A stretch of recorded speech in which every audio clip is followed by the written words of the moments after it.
I'm going to show you exactly how to connect N8n to Airtable in under 2 minutes, so let's jump right in. Okay, so here we are inside of N8n, and the first thing we want to do is just come into here and search for Airtable, and we're going to add the Airtable module.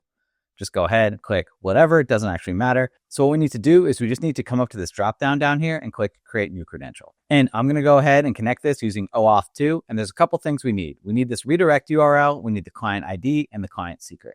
So now we're going to hop over to Airtable to make this connection happen. So if you're over in Airtable, the first thing you got to do is just come up to your little profile icon up here in account and go down to the Builder Hub. From here on the left panel, you want to make sure you're in this OAuth integration section.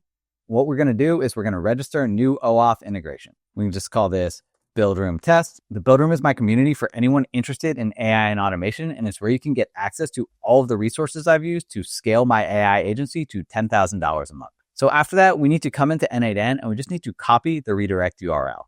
So we can come back to Airtable and we can just paste this right in there. We can go ahead and click Register Integration. We don't need anything up top here, but what we do need is this client ID. So I'm going to go ahead and copy this, paste this back in here, and we need the client secret. So if we come into Airtable, go ahead and click Generate Client Secret. You're only going to see this once, so I'm going to go ahead and click Generate and go ahead and copy this. Come back into N8n, go ahead, paste this in, and I'm just going to go ahead and name this Build Room Connection. And I'm going to go ahead and click Done here.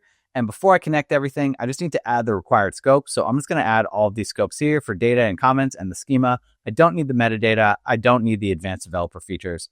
I don't need anything on the bottom here. And I'm going to go ahead and click Save. And now that we have that, we can come into N8n and go ahead, connect my account.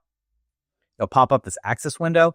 You can go ahead and you can just select Add All Resources. And basically this will add all your current and future bases and workspaces. Basically this gives it N8n access to everything you have in Airtable. Just going to go ahead and click Grant Access. Connection successful. Close this window down. You can close this window down. And now you can go ahead and we delete this. And if we want to do something, we can go to Search Records. Now you can see if we go into the bases, we basically have access to all of the bases inside of your Airtable, and you can start creating from there. If you thought this video was helpful, please make sure you subscribe to the channel and check out this video up top where I show you how to automate your LinkedIn using N8n. I'll see you over there.